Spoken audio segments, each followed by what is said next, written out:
Instagram live போயிட்டு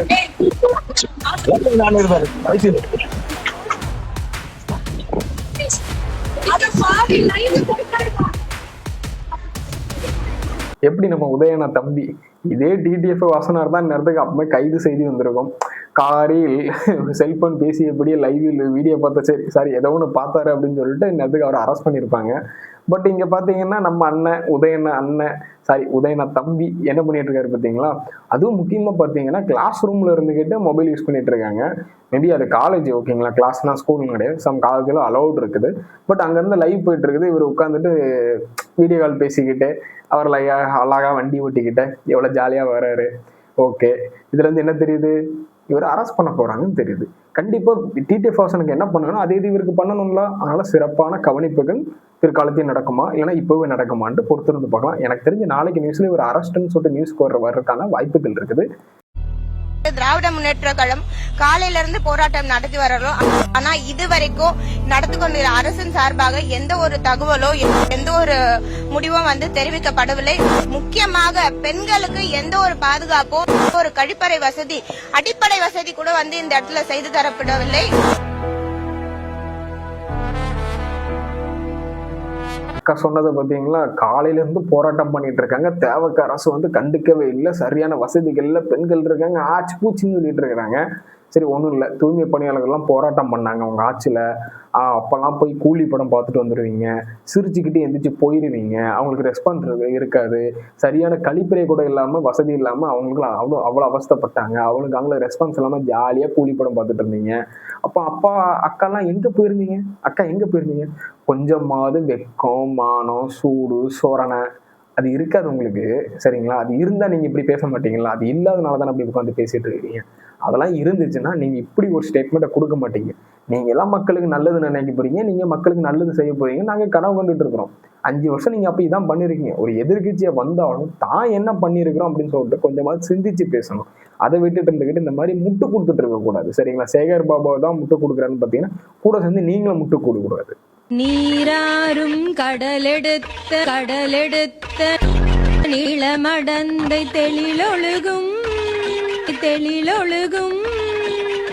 ஆமா சொல்லுங்க. கடல் எடுத்த, கடன் கொடுத்த, என்னன்னாலும் பேசலாம். தமிழை எப்படி கொலை பண்ணணுமோ அப்படி கொலை பண்ணுங்க, இல்லைன்னா தமிழை தெலுங்கா மாத்திருங்க, எப்படினாலும் பேசுங்க. இவங்க தான் திராவிடம் கொள்கை சித்தாந்தம், திராவிடனா என்ன அப்படின்னு சொல்லி கொடுக்குறாங்க. புரியல? இப்போ நியூவா முளைச்சு வந்திருக்காங்களா டிஎம்கே ஜென்சின்னு முளைச்சு வந்திருக்காங்க பாத்தீங்களா? அவங்களுக்கு நான் சொல்றேன், நான் கொஞ்சமாவது மண்டையில மூளை இருக்கு பாத்தீங்களா? மூளை அது இருந்துச்சுன்னா முதல்ல உங்க டிஎம்கேல இருக்க உறுப்பினர்களுக்கும் டிஎம்கேல இருக்க இந்த ஜென்சிக்கும் முதல்ல சொல்லி கொடுத்துட்டு அதுக்கப்புறம் இந்த மாதிரி பிடிச்சி முதல்ல உள்ள எங்கேயா பிடிச்சி வச்சு உங்களுக்கு சொல்லி கொடுத்துட்டு அதுக்கப்புறம் இந்த மாதிரி மீட்டிங் போடுங்க. நீங்க முதல்ல மீட்டிங் போட்டு சொல்லி கொடுத்தீங்க அப்படின்னா இந்த மாதிரி வெட்ட வெளிச்சமா தெரிஞ்சிடும். புரியுதா? தற்கொலை அந்த இதெல்லாம் சொல்றீங்க பார்த்தீங்கன்னா அது யாருக்கு பொருந்துதுன்னு இப்போ தெரியுதா உங்களுக்கு?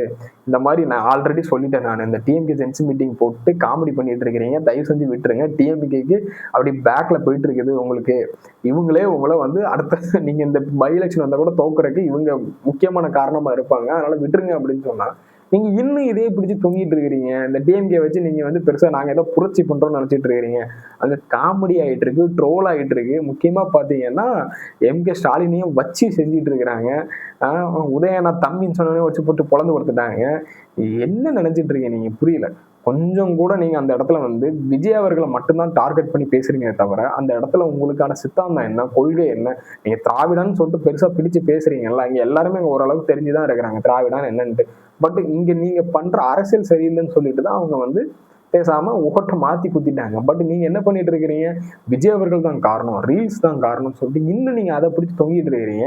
ஒரு மீட்டிங்ல நீங்க பேசுறீங்கன்னா உங்களுக்கு நம்ம அடுத்தது எப்படி பண்ணணும் அப்படின்னு சொல்லிட்டு நீங்க பேசவே மாட்டேங்கிறீங்க. எப்ப பார்த்தாலும் விஜய் அவர்களை கடிக்கணும். அதாவது முன்னாடி ஒரு ஆள் கடிச்சிட்டு இருந்துச்சு, நம்ம குட்டி சாத்தான் ஒருத்தன் கடிச்சிட்டு இருந்தாரு. இப்பவும் கடிச்சிட்டு தான் இருக்குன்னு வச்சுக்கலாம். பட் இப்ப அது குறைஞ்சிருச்சு. இப்ப பாத்தீங்கன்னா அது மரியாதை கொடுத்து பேசுறாங்கன்னா அதுல மரியாதை கொடுத்து பேசிட்டு இருக்கு. ஆனா இந்த டிஎம்கே ஜென்சி மீட்ல இவங்களுக்கு மரியாதைன்னா என்னன்னே தெரியாம இருக்குது. புரியுதா? ஒரு முதலமைச்சரா இருக்கிற அதாவது தேர்ந்தெடுத்து பேசிட்டாரு, அவன் பைத்தியம் சொல்றான். நான் எனக்கு இப்ப தமிழ்நாடு முதலமைச்சர் எம்கே ஸ்டாலின் சொல்லிட்டு ஒரு பைத்தியக்காரி சொல்லிட்டு இருக்கிறா. பைத்தியம் நீ தமிழ்நாட்டு முதலமைச்சர் அப்படின்னா என்ன வேற லோகம் நெப்டியூனு எங்கேயா போ மீனஸ் அங்க எங்கேயாவது கிரகம் இருந்துச்சுன்னா அந்த கிரகத்துல போய் உங்க எம்கே ஸ்டாலின் தான் முதலமைச்சர்னு சொல்லிட்டு அங்க போய் இங்க அளவு கூடாது. புரியுதா? ஒருத்தன் நான் நாதாரி பையன் சொல்றான். இவெல்லாம் ஃபர்ஸ்ட் நான் சொல்றேன் நம்மளுக்குள்ள ஓப்பனா விட்டுட்டு இருக்கிறாங்க. ஏன்னு தெரியல. கேஸை போட்டு உள்ள தரணும். இவ்வளவுக்குள்ள ஒருமையா இதே இது நம்ம இந்த வாயால நான் இந்த யூடியூப் சேனல் நான் பேசுறேன். எம்.கே. ஸ்டாலின் அவர்கள் முதலமைச்சராக இருக்கும்போது நான் வந்து அவரை வந்து ஏதாவது நாதாரி திருடன் அந்த மாதிரிலாம் ஏதாவது சொன்னா நீங்க விட்டுட்டு இருப்பீங்களா? இந்நேரத்தை வீடு புந்து அரெஸ்ட் பண்ணுவீங்க. அதான் நீங்க பண்ணுவீங்க. பட் நீங்க என்னன்னா இவ்வளவு கேஷுவலா விட்டுட்டு இருக்காரு ஏன்னே தெரியல. இதுல வர இப்போ ஒரு கேஸ் ஒருத்தர் திருச்செந்தூர் தொகுதியில வந்து திருச்செந்தூரை சிங்கப்பூரா மாத்த போறேன், திருப்பதியா மாத்த போறேன்னு சொல்லிட்டு ஒருத்தர் அழுதுட்டு இருக்கிறாரு. பட் எனக்கு தெரியல 20-25 வருஷமா அவர் தான் அங்கெல்லாம் குப்பை கொட்டிட்டு இருக்காரு. ஏன் அப்படி மாத்தாம இப்ப மாத்த போறேன்னு சொல்லிட்டு அவர் ஏதோ ஒரு மேல பேச அவர் மேல கேஸ் போட்டு அவர் முன்ஜாமீனுக்கு அப்பீல் பண்ணியிருக்காரு. இந்த மாதிரிதான் நடந்துட்டு இருக்குது. நீங்க இதை பத்தி என்ன நினைக்கிறீங்கன்னு சொல்லிட்டு கீழே கமெண்ட்ஸ்ல கமெண்ட் பண்ணுங்க. ஏன்னா ஒவ்வொருத்தரும் இங்க அந்த சீட்டுக்குன்னு ஒரு மரியாதை இருக்குது. அந்த மரியாதை இங்க யாரும் கொடுக்குற மாதிரி தெரியல. முக்கியமா டிஎம்கேல இருக்கிறவங்க. ஏன்னா நாம் தமிழர் அவங்கள வந்து மாறிட்டாங்க. அதாவது மாண்புமிகு மரியாதைக்குரியன்னு தான் பேசிட்டு இருக்காங்க. ஏன்னா பயம். ஏன்னா அவங்க வேற ஏதாவது வார்த்தையை விட்டுட்டாங்க அப்படின்னா பிடிச்சி உள்ள போட்டுருவாங்க. பட் இவனுக்கு என்னன்னா இவரை ஓப்பனா விட்டு பேசிட்டு இருக்கிறாங்க அப்படின்னா தப்பா இருக்குது. இது யாரா இருந்தாலும் நம்ம கேட்டுதான். இது எம்.கே. ஸ்டாலின் அவர்களே யாராவது ஒருத்தவங்க தப்பா பேசுறாங்க அப்படின்னா இதை நம்ம கேட்டுதான். ஏன்னா அந்த சீட்டுக்குன்னு ஒரு மரியாதை இருக்குது. நீங்க உங்களுக்கு பிடிக்கல, அவர் தான் இங்க முதலமைச்சர், அவர் இத்தனை பேர் ஓட்டு போட்டு அவர் அங்க உட்கார வச்சிருக்காங்க, ஆதரவு கொடுத்துருக்காங்க, அவர் தான் முதலமைச்சர். அதை நீங்க ஏத்துக்கணும். 5 வருஷத்துக்கு நம்ம அவர் தான்னா அவர் 5 வருஷத்துக்கு அவர் தான். அவர் ஆட்சி பண்ண விடுங்க. ஆட்சி அமைச்சர் 2-3 நாளைக்குள்ளே நீங்க வந்து உடனே ஆட்சியை கவுக்கணும், அதை பண்ணணும், இதை பண்ணணும்னு சொல்லிட்டு இவ்வளவுக்குள்ள போராடுறீங்க, பேரம் பேசுறீங்க.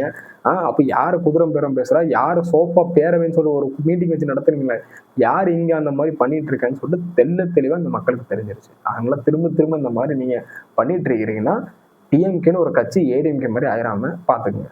என்டிகே கூட கம்பேர் பண்ண மாட்டேன். ஏன்னா அது கட்சியே கிடையாது. அது வந்து எப்படின்னா எப்படி சொல்றது, திருநிதி கூட்டம், திருநிதி பிச்சைக்காரங்க அப்படின்னு சொல்லி முடிச்சிடலாம்.